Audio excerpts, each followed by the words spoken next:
नमस्कार, मैं तालिब चौधरी आप सभी का स्वागत करता हूं न्यूज़ टाइम भारत में। नोएडा से बड़ी खबर। चोटपुर कॉलोनी वासियों ने कॉलोनी में लंबे समय से चल रही समस्याओं को लेकर सिटी मजिस्ट्रेट कार्यालय पर सौंपा ज्ञापन। कहा, समस्या का समाधान नहीं तो करेंगे बड़ा प्रदर्शन। डूब क्षेत्र से बाहर कॉलोनी को करने की मांग। देखिए पूरी खबर। कि आज मीडिया हमारे इस आंदोलन को दिखाने के लिए आप हमारे यहाँ आए, आप हमारे इस ज्ञापन को देखने के लिए आए और हमारी खबर को चलाने के लिए आपका बहुत बहुत धन्यवाद। हमारा यहाँ आने का कारण, हम पिछले 25 साल से उस क्षेत्र में रह रहे हैं और 25 साल से हम वोट दे रहे हैं लोगों को। आज हमारे क्षेत्र में 30 से 35 हज़ार वोट की संख्या है, लेकिन मूलभूत सुविधाएँ हमारे पास नहीं हैं। जब देश आज़ाद हुआ था तो 3 सुविधाएँ ऐसी थीं जो कोर्ट भी कहता है कि वो सुविधा मिलनी चाहिए: सड़क, पानी और बिजली। लेकिन ना वहाँ सड़क है, ना पानी है, ना बिजली है, ना स्वास्थ्य की समस्या है, ना अस्पताल है, ना डिस्पेंसरी है, कुछ नहीं है वहाँ पे। हमारा आज यहाँ आने का कारण ये है कि आज वहाँ पे करीब 7 से 8 लाख की आबादी है। आप सुबह और शाम जाके देखें, ज़्यादातर 90% लोग वहाँ प्रवासी रहते हैं। कोई सुनने वाला नहीं है। डेंगू से वहाँ रोज़ 3 से 4 मौत डेंगू से रोज़ हो रही हैं। कोई छिड़काव नहीं, कुछ नहीं। क्यों नहीं? जब हम अधिकारियों को, जेईओ से बात करते हैं तो वो कहते हैं जी डूब क्षेत्र है, वहाँ पे कोई भी आपको सुविधा नहीं मिलेगी। कोई रास्ते नहीं है, कोई गली नहीं है, सड़क नहीं है, कुछ भी नहीं है। पिछले 4.5 साल से बिजली के कनेक्शन बंद हैं। कॉलोनी में कम से कम 15,000 कनेक्शन खुले हुए हैं, मतलब मीटर लगे हुए हैं, और बाकी 4.5 साल से कनेक्शन बंद हैं। लोग वहाँ रह रहे हैं, बिना बिजली के रह रहे हैं। अगर कोई लाइट जला रहा तो उसके यहाँ छापे पड़ रहे हैं, 4-4 लाख रुपए के छापे पड़ रहे हैं। मैं आपके माध्यम से सरकार से पूछना चाहता हूँ कि अगर मीटर खुल जाएंगे तो उससे फ़ायदा किसको होगा? उससे फ़ायदा सरकार को होगा, उनका राजस्व बढ़ेगा। सबसे मेन बात क्या है कि वहाँ पे जो लाइट है वो ठेकेदारी के थ्रू है। पूरे भारत में कहीं भी कोई लाइट ठेकेदारी के थ्रू नहीं है। आप यहाँ से कन्याकुमारी तक चले जाएं, लाइट या तो है नहीं है तो सरकार के थ्रू है।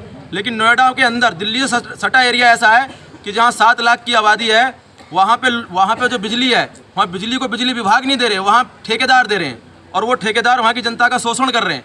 हमारा सरकार से और यहाँ के विधायक, जनप्रतिनिधियों से और सांसद और डीएम साहब से और मुख्यमंत्री से ये आग्रह है कि जो लाइट है उसको सरकारी करा जाए।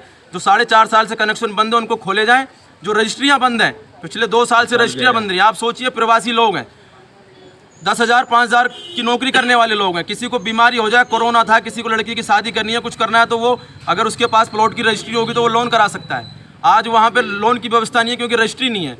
रजिस्ट्री खोली जाए और सबसे मेन चीज़, जो कॉलोनी है उसको डूब क्षेत्र से हटाया जाए। हमारा सुझाव हमने इसमें लिखा है कि डूब क्षेत्र कैसे हटेगा। एक पुस्ता सन 78 में वहाँ बनाया था कि पुस्ते से अपन देना आए हैं अपनी कॉलोनी के लिए। चोटपुर कॉलोनी जिससे नोएडा चलता है, ये अंबानी और अडानी तो यहाँ पे बिल्डिंग बना के चले जाते हैं, मगर ये चलता है यहाँ के नुमाइंदों की वजह से। जो लोग यहाँ पे काम करते हैं, गरीब तबके के लोग, कोई 20 गज के मकान में रहता है, कोई 30 गज के मकान में रहता है, और वो व्यक्ति मकान खरीदता भी कैसे? अपनी पाई जीवन भर की जोड़ के, अपनी माताएं बहनें अपने गहनों को बेच करके नोएडा में मकान खरीदती हैं 20 गज का, 30 गज का कॉलोनी में, कि उनको किराए से छूट मिले। मगर स्थिति वहीं की वहीं है। उन्हें मकान तो वो ले लेते हैं 20 गज का, 30 गज का, मगर ना तो उन्हें सड़क दी जाती है, ना नाली दी जाती है, ना सीवर दी जाते हैं, और ना मूलभूत सुविधाएं दी जाती हैं। अगर मांग करने के लिए कहीं जाएं तो कह देते हैं वो तो डूब क्षेत्र है, वो तो हम व्यवस्था करेंगे नहीं। हमारा इनसे अनुरोध है, सिटी मजिस्ट्रेट साहब ने, हमने ज्ञापन दिया है कि पहले तो उसे डूब क्षेत्र से बहाल करें। उसका तरीका हमने बता दिया है कि भाई जो आपने आज रेखा खींच रखी है कि भाई ये डूब क्षेत्र से इधर कॉलोनी और इधर सही क्षेत्र है, तो उस लाइन को, रेखा को हिंडन के बराबर में एक नया बांध बना दिया जाए। उसमें कोई बड़ा कार्य नहीं है। पहली बात तो ये है। दूसरी बात यह है, फिर बांध बनने के बाद जो सारी मूलभूत सुविधाएं हैं, नोएडा सिटी को स्मार्ट सिटी कहा जाता है। स्मार्ट सिटी में जो सुविधा उपलब्ध हैं, एटलीस्ट उनकी 10 से 20% सुविधा तो हमें वहाँ दिलवा दीजिए, क्योंकि बात गरीबों की है। और जब गरीबों को कुछ नहीं मिलेगा तो मैं नहीं समझता नोएडा आने वाले समय में चलेगा भी, क्योंकि नोएडा जिनकी वजह से चलता है उनका हाल देखिए आप। वहाँ डेंगू इतना हो रखा है, बच्चे सीवरों में गिर जाते हैं क्योंकि पता ही नहीं चल पाता पानी जब समतल हो जाता है। और बिजली की इतनी अव्यवस्थित तरीका है कि कोई भी वहाँ पे जानवर भी बिजली से मर जाते हैं, बच्चे मर जाते हैं। और ऐसी पीछे भी कॉलोनी में कई बार ऐसे हादसे हुए हैं, उसकी हमारे पास सारी अपडेट आप कहोगे तो हम दे भी देंगे सारी चीज़ें।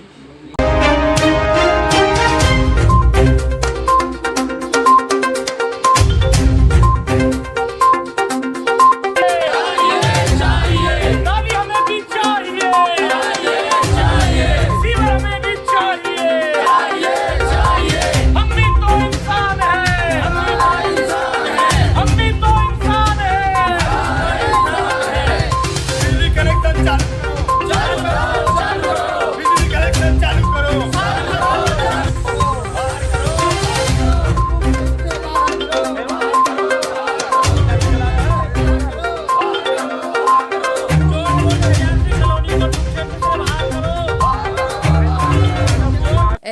बड़ी खबरों को देखने के लिए जुड़े रहिए हमारे साथ।